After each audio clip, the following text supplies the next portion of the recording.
الرحمن الرحیم. ہر خطہ عرب کا نصیبہ چمک گیا, ہر خطہ عرب کا نصیبہ چمک گیا, آئے رسول خانہ کعبہ چمک گیا.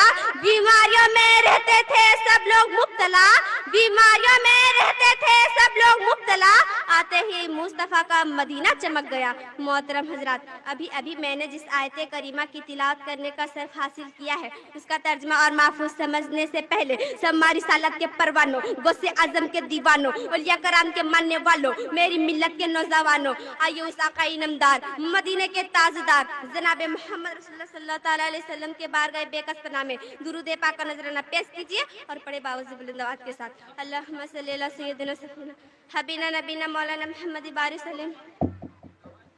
صلاۃ علیک یا رسول اللہ صلی اللہ تعالیٰ علیہ وسلم.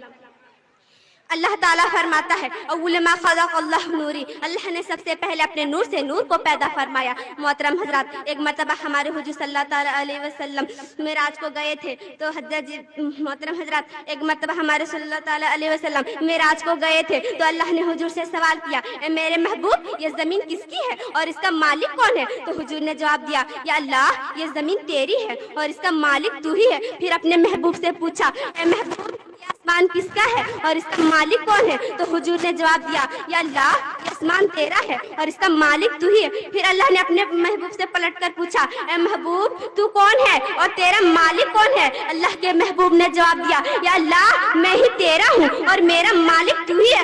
اللہ نے پھر اپنے محبوب سے آخر میں پوچھا, اے محبوب تو میں کس کے لیے ہوں؟ تو حضور خاموش ہو گئے. اللہ نے خود ہی جواب دیا, اے محبوب میں اس کے لیے ہوں جو تجھ پر درود پڑھتا ہے. جب کوئی تجھ پر درود پڑھتا ہے تو میں اس کا ہو جاتا ہوں, جس سے اللہ راضی ہو جاتا ہے. اس کا ٹھکانہ جہنم نہیں بلکہ اس کا ٹھکانہ جنت ہو جاتا ہے. بول دیجئے محبت سے سبحان اللہ. درود پڑھ کے لبوں کو سجا لیا جائے, درود پڑھ کے لبوں کو سجا لیا جائے, چلو زمین کو فلک سے ملا دیا جائے. یہیں سے گنبد خضرا تجھے نظر آئے, یہیں سے گنبد خضرا تجھے نظر آئے. حضور جلوہ اور دوبارہ دکھا دیا جائے. ایک مرتبہ اور درود پڑھ لیجیے. اللہم صلی علی سیدنا سفینا حبینا نبینا مولانا محمد بارک وسلم. صلاۃ علیک یا رسول اللہ صلی اللہ تعالیٰ علیہ وسلم.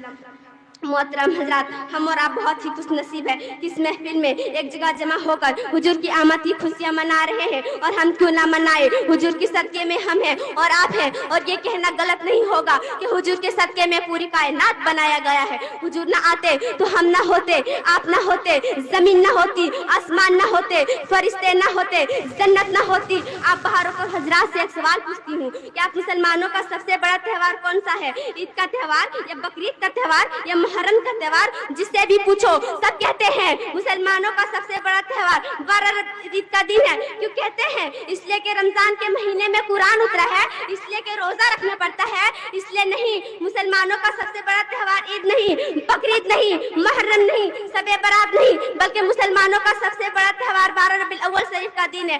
آپ کہیں گے کیوں؟ پھر آپ سے سوال کرتی ہوں, آپ مسلمانوں نے سب سے بڑا تہوار رمضان کیوں کہا؟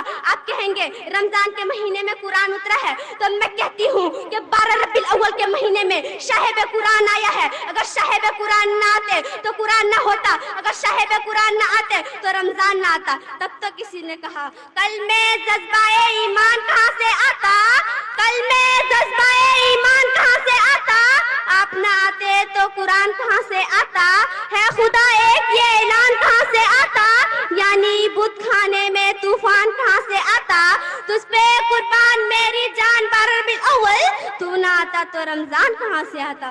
سبحان اللہ. رسول صلی اللہ تعالیٰ علیہ وسلم فرماتے ہیں اول ما خلق اللہ نوری, اللہ نے سب سے پہلے اپنے نور سے نور کو پیدا فرمایا. محترم حضرات, ایک مرتبہ ہمارے حضور صلی اللہ تعالیٰ علیہ وسلم حضرت جبرائیل سے پوچھا, اے میرے جبرائیل آپ کی عمر کتنی ہے؟ تو حضرت جبرائیل نے فرمایا, یا رسول اللہ یہ ہم کو بھی معلوم نہیں کہ ہماری عمر کتنی ہے, لیکن اتنا معلوم ہے کہ ایک ستارہ نکلتا تھا جو 70 برس میں نکلتا تھا, وہ ستارہ ہم نے 72 دفعہ دیکھا ہے. اللہ کے رسول فرماتے ہیں, اے میرے جبرائیل وہ ستارہ میں ہی ہوں جو تم نے 72 دفعہ دیکھا تھا. محترم حضرات, ہمارے حضور مکے میں پیدا ہوئے اور مدینے میں انتقال ہوئے. مکہ عزت کی جگہ ہے, مدینے بھی عزت کی جگہ ہے. مکے میں عظمت ہے, مدینے میں بھی عظمت ہے. مکے میں آب زمزم ہے, مدینے میں آب کوثر ہے. مکے میں اللہ کا گھر ہے, مدینے میں رسول اللہ کا گھر ہے. تب تو کسی نے کہا خوب کی سیرے چمن پھول چنی ساد ہے, خوب کی سیرے چمن پھول چنی ساد ہے, باغ بجاتا ہوں گلشن تیرا آباد رہو.